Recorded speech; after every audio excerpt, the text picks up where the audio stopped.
Solo 2 semanas han pasado desde que Guadalupe Llori fue destituida de su cargo de presidenta de la Asamblea y el Pleno ya conformó una nueva comisión pluripartidista ad hoc para investigar a la segunda vicepresidenta Yesenia Guamaní. Esta mesa se reunirá por primera vez el lunes 13 de junio para designar a su presidenta y arrancar con el trámite de la investigación. Este procedimiento se va a dar garantizando los principios constitucionales del debido proceso y del derecho legítimo de defensa. La legisladora Guamaní dice que se defenderá en todo el proceso, pese a que afirma que su destino en el cargo ya está echado. Es una muerte anunciada. Sin embargo, yo voy a acudir a la comisión pluripartidista para defenderme legalmente. Los legisladores ahora lo que buscan es mi destitución de una manera muy baja. Desde la bancada oficialista tienen la postura clara. El asambleísta Juan Fernando Flores asegura que no respaldarán el procesamiento de Guamaní, pero advierte lo que habría detrás. ¿Qué es lo que están ofreciendo las bancadas legislativas? Porque en los rumores de pasillo se habla de que casi que se le pone un precio a la vicepresidencia de algún lugar de la Asamblea Nacional y porque además ahora se están ofertando las presidencias y vicepresidencias de comisiones. Hablan de una nueva mayoría que se estaría orquestando en el Parlamento con un fin claro. Porque si nos damos cuenta ya hay hasta candidatos casi que a la presidencia de la Asamblea Nacional y ojalá quien está hoy sentado ahí, el asambleísta Virgilio Saquicela, esté escuchando los ruidos de los pasillos. Porque después de Yesenia Guamaní no les quede duda de que van a ir por él. La nueva mayoría de la Asamblea Nacional podría ser más honesta e indicar que les interesa el espacio de la segunda vicepresidencia. La denuncia fue presentada por la legisladora Yajaira Urresta, de UNES, la que alega que Guamaní infringió la norma legal al presentar una moción de consulta interpretativa en la Corte Constitucional sobre el trámite para derogar la ley de reforma tributaria. Dando continuidad a un testimonio que ya se ha extendido por 6 días, se desarrolló este viernes la audiencia de juicio en el caso Las Torres. Se trata del perito en informática forense que a lo largo del proceso elaboró 8 informes. Según Fiscalía, durante esta diligencia se dio a conocer conversaciones que revelarían una jerga usada por el grupo. La palabra libro era usada para referirse a $1 millón, hojas para referirse a billetes y hojas de 20 centímetros y 100 centímetros de acuerdo a su denominación. Para el abogado Pablo Encalada, esta es una afirmación arbitraria.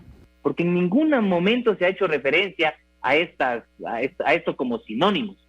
Es verdad, utilizan la palabra azul para referirse al Telegram. Conclusión, que es absolutamente subjetiva y que sale del foro interno de la fiscal. Durante estos 2 últimos días se presentó la información extraída en 2 dispositivos. Uno propiedad del sobrino del excontralor Pablo Celi, Raúl de la Torre, del que se extrajo 365 elementos. El segundo del empresario Roberto Barrera, con 2.000 elementos. Bueno, este rato vamos con el primer perito, no hemos pasado de eso. Él ha hecho varios peritajes y largos. Creo que esto va a ser la parte más engorrosa y de aquí ya vamos caminando con toda la normalidad. De acuerdo a la titular de la acción penal, en medio de estos archivos se revelaron conversaciones entre el empresario Roberto Barrera y los padres del exgerente de Petroecuador, Pablo Flores, a lo que su defensor responde. Fue la propia fiscalía que lo procesó al padre y a la madre de Pablo Flores y fue la propia fiscalía la que dijo en un dictamen abstentivo que ellos no tenían nada que ver con este proceso penal. La audiencia continuará el próximo martes a las 11 horas con el mismo perito. Se estima que la presentación de la prueba testimonial de la defensa podría arrancar en agosto. Están en todas partes, salen de cada esquina, en algunos casos con 1, 2 o 3 ocupantes. En Milagro, las motos son el medio de transporte para tranquilamente taxiar o ir a la oficina. Eso fue lo que encontramos. Hasta el año pasado, circulaban 5.000 en el cantón. Por el momento todavía no se ha estado cumpliendo al 100%. Y otra que no hay ni trabajo, entonces nosotros vivimos de esto, del mototaxi. Tengo un compañero que no tiene cómo movilizarse, a veces me toca llevarlo. La resolución de la ANT, ya publicada en registro oficial, poco o nada se aplica. Acá incluso rige desde el 2019 una ordenanza que prohíbe la circulación de 2 hombres en moto. Pero tampoco habían operativos en ese sentido. Dispuso reducir el tiempo desde las 7 de la noche hasta las 6 de la mañana. A mi hijo le robaron 2 en moto y una tercera que no era mujer, era una mujer sola en moto que parecía que era la campana. Avanzamos a Yaguachi. Aquí también la competencia del tránsito está a cargo de la CTE. En el cantón no existe ordenanza de 2 en moto y el panorama es el mismo, sin operativos y sin control. En Durán, a más de un patrullero de la policía en el sector comercial, los agentes de tránsito no regulaban la circulación de 2 hombres en una motocicleta. Pero donde sí hubo controles fue en la provincia de Los Ríos, en Babahoyo. Desde el año pasado rige una ordenanza que limita la circulación de 2 en moto, dejando 2.500 motos retenidas, y amaneció con operativos de refuerzo. Se sacan de circulación las motocicletas que no portan la placa de identificación y esto se debe al alto índice delictivo. Todo esto en aras de contrarrestar la delincuencia en el país. Controles en las calles, que están a cargo de los agentes de tránsito y la Policía Nacional, suponen la retención del vehículo y el 15% de un salario básico unificado como sanción, que esperan se intensifiquen. Es en el marco de la Cumbre de las Américas que el presidente Guillermo Lasso hace pública una de las propuestas que tiene el país para luchar contra el narcotráfico, un Plan Colombia versión Ecuador. Pero necesitamos también el apoyo de Estados Unidos y de Europa, porque solo no podemos llevar a cabo esa lucha que demanda muchos recursos. Y somos un país de renta media y por otro lado es justo compartir los costos, pero así como en su momento Colombia planteó un Plan Colombia a Estados Unidos, mi intención es plantear un Plan Ecuador en este momento. El Plan Colombia, también llamado Plan para la Paz y el Fortalecimiento del Estado, es un acuerdo que se firmó en 1999 por los entonces mandatarios Andrés Pastrana de Colombia y Bill Clinton de Estados Unidos. El objetivo, revitalización social y económica, terminar con el conflicto armado y crear una estrategia antinarcóticos. Durante la primera década del plan, Estados Unidos aportó con más de 15.000 millones de dólares. Pero aplicar algo similar en el país podría ayudar a reducir el narcotráfico y la violencia. Diego Pérez, docente en la Escuela de Seguridad y Defensa del IAEN, cree que así no se resuelve el problema. Dinero invertido en seguridad por sí solo no resuelve el problema. Es una pieza necesaria, sí, pero no resuelve el problema. La iniciativa de buscar apoyo internacional para luchar contra el narcotráfico es viable. Sin embargo, cree también que se necesitan cambios estructurales internos para concretar un posible respaldo. En el funcionamiento del sistema judicial son reformas en la normativa que rige tanto a Fuerzas Armadas como a la policía. Es un camino que todavía requiere ser andado. Muy difícil poner dinero en un país donde se puede hacer todo el esfuerzo para capturar a criminales y que estos salgan liberados pocas horas después por un día de una decisión judicial. En abril pasado, el gobierno ofreció una inversión de 1.200 millones de dólares hasta el 2025 como parte del plan de seguridad para combatir el narcotráfico y el crimen organizado.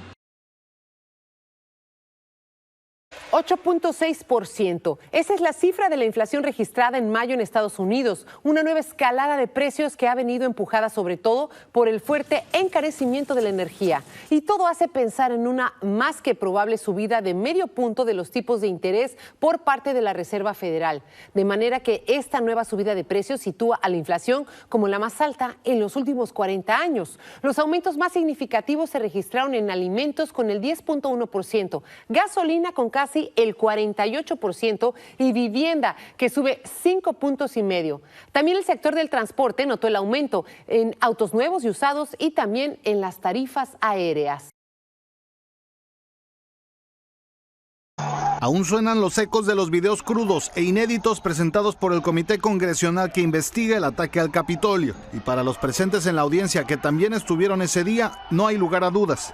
Demuestran que esto no fue una coincidencia, demuestra que mucha de lo que apoyan al presidente en ese momento y gente que trabajaban para el gobierno estaban incluida y involucrada en eso. La aparición de personajes muy cercanos a Donald Trump, como su propia hija, desataron la reacción del exmandatario, quien aclaró que Ivanka Trump nunca estudió los resultados electorales y que solo expresó su respeto al exfiscal general William Barr. No encontré base alguna para las alegaciones. Quien testificó haberle dicho a Trump en reiteradas ocasiones que no había evidencia de una elección fraudulenta. Y por eso el expresidente reaccionó con varios textos en su red social. La llamada marcha al Capitolio no fue causada por mí, sino por una elección arreglada y robada, insistió. Sobre el comité, una cacería de brujas política totalmente parcializada.